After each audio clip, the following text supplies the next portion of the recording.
ഹരേ കൃഷ്ണ. ഈ വർഷത്തെ കാമത ഏകാദശി വ്രതം 2024 ഏപ്രിൽ 19 അതായത് വെള്ളിയാഴ്ചയാണ് നമ്മൾ ആഘോഷിക്കാൻ പോകുന്നത്. മഹാവിഷ്ണുവിന് വേണ്ടിയാണ് കാമത ഏകാദശി വ്രതം ആചരിക്കുന്നത്. ഈ വ്രതം അനുഷ്ഠിക്കുന്നതിലൂടെ ഏറ്റവും വലിയ കുറ്റങ്ങൾ പോലും പൊറുക്കപ്പെടുകയും മരണശേഷം വൈകുണ്ഠധാമം പ്രാപിക്കുകയും ചെയ്യുമെന്ന് വിശ്വസിക്കപ്പെടുന്നു. അതിനാൽ ഈ ദിവസം ഭഗവാൻ ശ്രീ ഹരിവിഷ്ണുവിനെ ആരാധിക്കുന്നു. ഇത്തവണത്തെ കാമത ഏകാദശി ദിവസത്തിൽ സവിശേഷവും പ്രധാനവുമായിട്ടുള്ള ഒരു വൃദ്ധിയോഗം കണക്കാക്കപ്പെടുന്നുണ്ട്. വൃദ്ധിയോഗം എന്ന് പറഞ്ഞാൽ അത് വളർച്ചയുടെയും സമൃദ്ധിയുടെയും വിജയത്തിൻ്റെയും പ്രതീകമായി കണക്കാക്കപ്പെടുന്നു എന്നാണ്. 27 യോഗങ്ങൾ 11ാമത്തെ യോഗമാണ് വൃദ്ധിയോഗം. സൂര്യൻ്റെയും ചന്ദ്രൻ്റെയും നക്ഷത്രങ്ങളുടെയും സംയോജനത്തിൻ്റെ അടിസ്ഥാനത്തിലാണ് യോഗങ്ങൾ പ്രധാനമായും തീരുമാനിക്കുന്നത്. ഈ വൃദ്ധിയോഗത്തിൽ ചെയ്യുന്ന ഏതൊരു ജോലിയും അത് വർദ്ധിച്ചു തന്നെ വരുന്നു.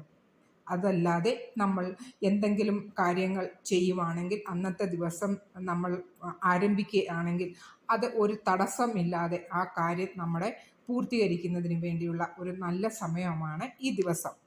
അപ്പോൾ ഏകാദശി വ്രതം എങ്ങനെ നോക്കാമെന്ന് നോക്കാം. ദശമി ദിവസം അതായത് തലേ ദിവസം ഒരിക്കൽ എടുക്കുക.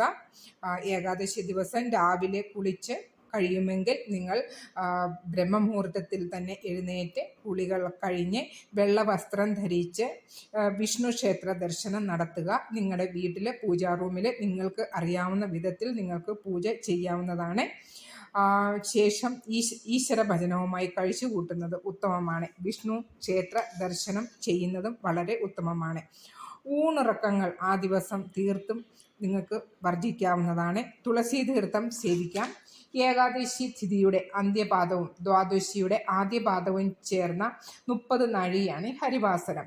ഈ സമയം ജലപാനം കൂടി ഒഴിവാക്കി വ്രതം അനുഷ്ഠിക്കുന്നതാണ് നല്ലത്.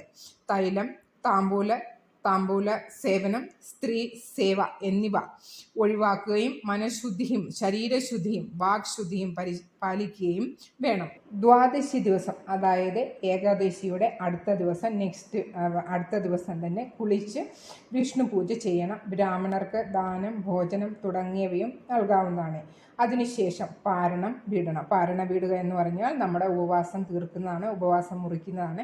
അപ്പോൾ അതിൻ്റെ സമയം എല്ലാം ഞാനിവിടെ പറയുന്നുണ്ട്. അപ്പോൾ പാരണയുടെ എങ്ങനെ ചെയ്യാം ഇങ്ങനെയുള്ള കാര്യങ്ങളൊക്കെ ചാനലിൽ ഞാൻ വീഡിയോ അപ്ലോഡ് ചെയ്തിട്ടുണ്ട്. അപ്പോൾ അറിയാൻ വയ്യാത്തവർ അതിലൊന്ന് പോയി കാണുന്നത് നല്ലതായിരിക്കും. ഓക്കെ. പിന്നെ പാരണ ചെയ്തതിന് ശേഷം തുളസി തീർത്ഥം നിങ്ങൾക്ക് സേവിച്ച് പാരണ വിടാവുന്നതാണ്. ശേഷം നിങ്ങൾക്ക് ആഹാരം അന്നത്തെ ദിവസം കഴിക്കാവുന്നതാണ്. അതുപോലെ തന്നെ നിങ്ങളുടെ ആരോഗ്യ സ്ഥിതി അനുസരിച്ച് വേണം നിങ്ങൾ ഏകാദശി വ്രതം എടുക്കുവാൻ. ചിലർ വെള്ളം മാത്രം ഉപയോഗിച്ച് നിങ്ങൾക്ക് ചെയ്യാവുന്നതാണ്. അല്ലെങ്കിൽ ഒരു നേരം നിങ്ങൾക്ക് ഫ്രൂട്ട്സ് എന്തെങ്കിലും കഴിക്കാവുന്നതാണ്. അരിയാഹാരം നിങ്ങൾക്ക് ഒട്ടും കഴിക്കാൻ പാടുള്ളതല്ല. 9 നവധാന്യങ്ങൾ കഴിക്കാൻ പാടുള്ളതല്ല. ഓക്കെ. അപ്പോൾ പാരണ ചെയ്യുന്ന സമയത്ത് തുളസി തീർത്ഥം സേവിച്ചതിന് ശേഷം നിങ്ങൾക്ക് അരിയാഹാരം കഴിച്ച് നിങ്ങൾക്ക് പാരണ വിടാവുന്നതാണ്. അപ്പം ഏകാദശിയുടെ സമയം തിഥി ആരംഭിക്കുന്നത് ഏപ്രിൽ 18 വൈകിട്ട് 5:31 മുതൽ അവസാനിക്കുന്നത്. ഏകാദശി തിഥി അവസാനിക്കുന്നത് ഏപ്രിൽ 19 വൈകിട്ട് 8:04 തിഥി അവസാനിക്കുന്നു. അതുപോലെ തന്നെ ഹരിവാസര സമയം എന്ന് പറയുന്നത് ഏപ്രിൽ 19 1:28 മുതൽ അപ്പം വെളുപ്പിന് 2:44 വരെയാണ് ഹരിവാസര സമയം. ഓക്കെ.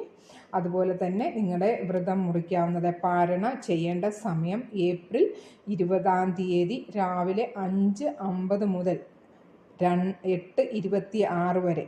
രാവിലെ 5:50 മുതൽ 8:26 വരെയാണ് നിങ്ങൾക്ക് പാരണ ചെയ്യുന്ന സമയം.